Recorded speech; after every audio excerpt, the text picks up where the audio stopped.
ॐ नमो भगवते वासुदेवाय। अथ द्वाविंशोऽध्यायः। मैत्रेय उवाच। एवमाविष्कृताशेष गुणकर्मोदयो मुनिं सव्रीड इव तं सम्राडुपारदम् उवाचः। मनुरुवाच। ब्रह्माश्रुजत्स्वमुखतो युष्मानात्मपरीप्सया छन्दोमयस्थवो विद्या योगयुक्तान् अलं पठान् तत्राणयाश्रुजच्चास्मान् दोसहस्रात् सहस्रपात् हृदयं तस्य हि ब्रह्म क्षत्रमङ्गं प्रचक्षते। अतो ह्यन्योन्यमात्मानं ब्रह्मक्षत्रं च रक्षतः रक्षति स्माभ्ययो देवः स यः सदसदात्मकः। तव सन्दर्शनाद्येव छिन्ना मे सर्वसंशयाः यत्स्वयं भगवान् प्रीत्या धर्ममाह त्रिरक्षिषोः। दिष्ट्या मे भगवान् दृष्टो दुर्दर्शो यो कृतात्मनां दिष्ट्या पादरजस्पृष्टं शीर्ष्णा मे भवदः शिवम्। दिष्ट्या त्वयानुशिष्टोऽहं कृतश्चानुग्रहो महान् अपावृतैर्कर्णरन्ध्रैर्जुष्टादिष्ट्योषधीर्गिरः स भवान् दुहितृस्नेह परिक्लिष्टात्मनो मम। श्रोतुमर्हसि दीनस्य श्रावितं कृपया मुने प्रियव्रत उत्तानपदोः स्वसेयं दुहिता मम। अन्विच्छति पदिं युक्तं वयशीलगुणादिभिः यदा तु भवतः शीलश्रुतरूपवयो गुणान् अशृणो नारदादेशा त्वय्यासीत् कृतनिश्चया तत्प्रदिश्च द्विजाग्र्ये मां श्रद्धयोपहृतां मया। सर्वात्मनानुरूपां ते गृहमेदिषु कर्मसु उद्यतस्य हि कामस्य प्रतिवादो न शक्यते अपि निर्मुक्तसङ्गस्य कामरक्तस्य किं पुनः। य उद्यतं मनादृत्य कीनाशमभियाचते क्षीयते तद्यशस्पीतं मानश्च अवज्ञया हतः। अहं त्वाशुनवं विद्वन् विवाहार्थं समुद्यतम् अधस्त्वम् उपकुर्वाणः प्रत्तां प्रतिगृहाण मे। ऋषिरुवाच।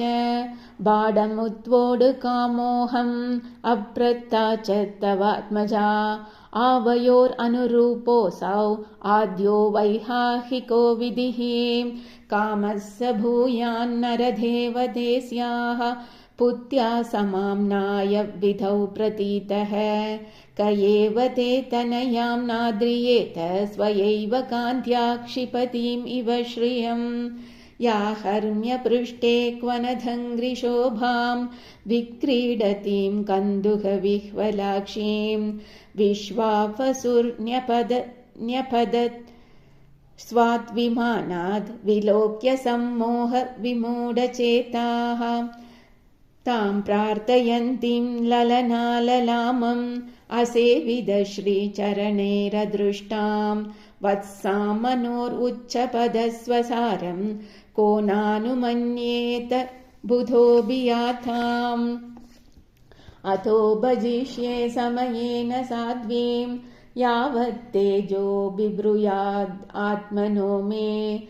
अतो धर्मान् पारमहंस्य मुख्यात् शुक्लप्रोक्तान् बहुमन्ये विहिंस्रान्। यतो भवद् विश्वमिदं विचित्रं सन्तास्यते यत्र च वावतिष्ठते प्रजापतीनां पतिरेष मह्यं परं प्रमाणं भगवान् अनन्तः। मैत्रेय उवाच। स उग्रधन्वन् इयधेवा बभाषे आसिज्य तूष्णीम् अरविन्दनाभम् धियो बगृह्णन् स्मितशोभितेन मुखेन चेतो लुलुभे देवहूत्याः। सोऽनु ज्ञात्वा व्यवसितं महिष्या दुहितुस्फुटं तस्मै गुणगणाढ्याय ददौ तुल्यां प्रहर्षितः। शतरूपा महाराज्ञी पारिबर्हान् महादनान् दम्पत्योपर्यधात् प्रीत्या भूषावासपरिच्छदान् प्रत्तां दुहितरं सम्राट् सदृक्षाय गदौ यतः उपगुह्यच्च बाहुभ्याम् औत्कण्ड्य उन्मतिधाशयः अशक्नुवन्तद्विरहं मुञ्जन् बाष्पकलां मुहुः आसीञ्चत् अम्बवत्सेति नेत्रोदैर्दुहितुशिखाः आमन्त्यत्तं मुनिवर्यम् अनुज्ञातः सहानुगः प्रतस्ते रथमारुह्य सभार्यः स्वपुरं नृपः उभयोर्ऋषिकुल्याः सरस्वत्या सुरोदसोः ऋषीणामुपशान्तानां पश्यन्नाश्रमसम्पदः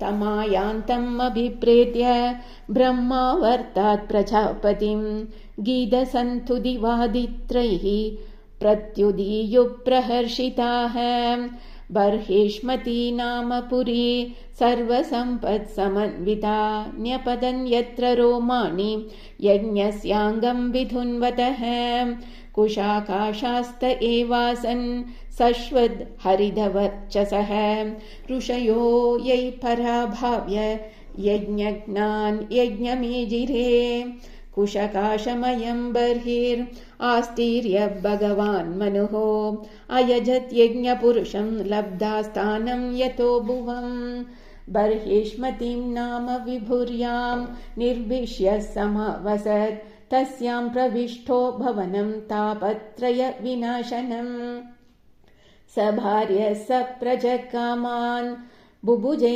अन्याविरोधतः सङ्गीयमानसत्कीर्तिः स स्त्रीभिः सुरगायकैः प्रत्यूसेषु अनुबद्धेन हृदा शृण्वन् हरे कथाः निष्णातं योगमायासु मुनिं स्वायम्भुवं मनुं यदा भ्रंशयितुं भोगा न शेकुर्भगवत्परम् अयातयामास्तस्यासन् यामास्वान्तरयापनाः शृण्वतो ध्यायतो विष्णोः कुर्वतो ब्रुवतः कथाः स एवं स्वान्तरं निन्ये युगानां एकसप्ततिं वासुदेवप्रसङ्गेन परिभूतगतित्रयः शारीरामानसा दिव्या वैयासे ये च मानुषाः भौतिकाश्च कथं क्लेशा बाधन्ते हरिसंश्रयं यः पृष्टो मुनिभिप्राह धर्मान् नानाविधान् शुभान् नृणां वर्णाश्रमाणां च सर्वभूतहितः सदा एतत्त आदिराजस्य मनोचरितमद्भुतं वर्णितं वर्णनीयस्य तदपत्योदयं शृणु। श्रीहरये नमः। श्रीहरये नमः। श्रीहरये नमः।